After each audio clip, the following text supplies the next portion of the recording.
చేశావు. కానీ నువ్వు మాట్లాడే తీరు ఒక్కసారి ఆలోచించమని చెప్పి కాపు సోదరులు కానీ రాష్ట్ర ప్రజలను కానీ చూస్తా ఉన్నా. జెండాలన్నీ జతకట్టి మీరు జగన్మోహన్ రెడ్డి గారి మీదకి వస్తూ ఉన్నారు. కానీ జగన్మోహన్ రెడ్డి గారు కులాలన్నిటినీ కూడగట్టుకొని వాళ్ళ సంక్షేమ యోగాలని తెలుసుకొని వాళ్ళకన్నిటినీ చేరువ చేసి ఆయన ప్రజల్లోకి వస్తూ ఉన్నారు. అది తెలుసుకోమని చెప్తా ఉన్నా. ఆయన ప్రతిపక్ష నాయకుడిగా ప్రజల్లోనే ఉన్నారు. ఈరోజు అధికార పాలనలో కూడా ప్రజల్లోనే ఉన్నారు జగన్మోహన్ రెడ్డి గారు. నిరంతరం పేద బడుగు బలహీన వర్గాల్లో మరి అగ్రవర్ణాల్లో ఉన్నటువంటి ప్రతి కులంలో కూడా దాంట్లో ఉన్న పేదలకి మనం ఏం చేయాలి అని ఒక ఆలోచన చేసినటువంటి వ్యక్తి జగన్మోహన్ రెడ్డి గారు.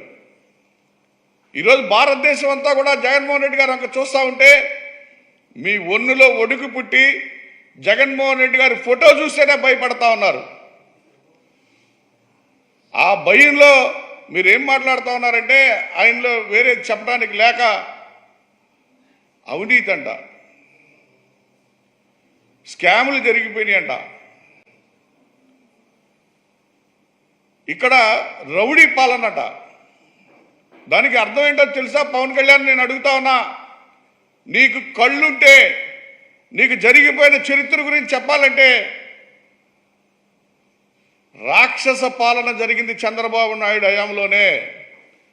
జన్మభూమి కమిటీలు చేసినటువంటి నిర్వాకాలు, క్లబ్బులు, ఇక్కడ కాల్మనీలు, సెక్స్ రాకెట్లు, భూ కబ్జాలు, ప్రతి ఒక్క స్కీమ్ వెనకాల ఒక స్కామ్ ఉండేది. కేవలం ఆ పార్టీ మనుషులే ఉండేవాళ్ళు. కానీ జగన్మోహన్ రెడ్డి గారి పరిపాలనలో స్కాములు లేవు, అవినీతి లేదు. బటన్ నొక్కితే నేరుగా అకౌంట్లోకి వెళ్ళి వాళ్ళకి జమపడి ఎవరైతే లబ్ధిదారులు ఉన్నారో వాళ్ళని అకౌంట్లోకి నేరుగా పంపించేటువంటి ఘనత జగన్మోహన్ రెడ్డి గారు. ఈ సుభిక్షమైన పాలన కోరుకోబట్టే ప్రజలందరూ కూడా ఉవ్వెత్తున ఈ రోజున జగన్మోహన్ రెడ్డి గారు ఎక్కడికి వెళ్తే అక్కడ జైలు కొడతా ఉన్నారు. అది చూసి తట్టుకోలేక ముద్రగడ్డ గారి కుటుంబంలోంచి ఒకళ్ళని, ఆఖరికి షర్మిలమ్మను కూడా మార్చినటువంటి గంత చంద్రబాబు నాయుడుది. ఇటువంటి వ్యక్తులని అన్ని కులాలు ఆలోచించమని చెప్పి కోరుతా ఉన్నా. జగన్మోహన్ రెడ్డి గారికి ముందు మనం వాళ్ళ అవినీతిని కానీ వాళ్ళని కానీ ఎండగట్టలా పోయాం. కానీ ఈరోజు జగన్మోహన్ రెడ్డి గారు అణువణువున వాళ్ళు చేసినటువంటి దుర్మార్గాలు బయటికి తీసి,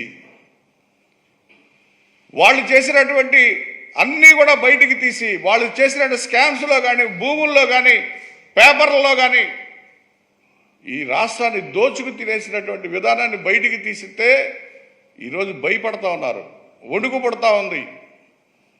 ఇంకా మళ్ళీ జగన్మోహన్ రెడ్డి గారు మళ్ళీ ముఖ్యమంత్రి అయితే మొత్తం మన ఆ స్కాములన్నీ కూడా, మన భూములన్నీ కూడా, మనం సంపాదించిన భూములన్నీ కూడా బయట పెడతాడని భూ హక్కుల గురించి మాట్లాడుతూ ఉన్నారు.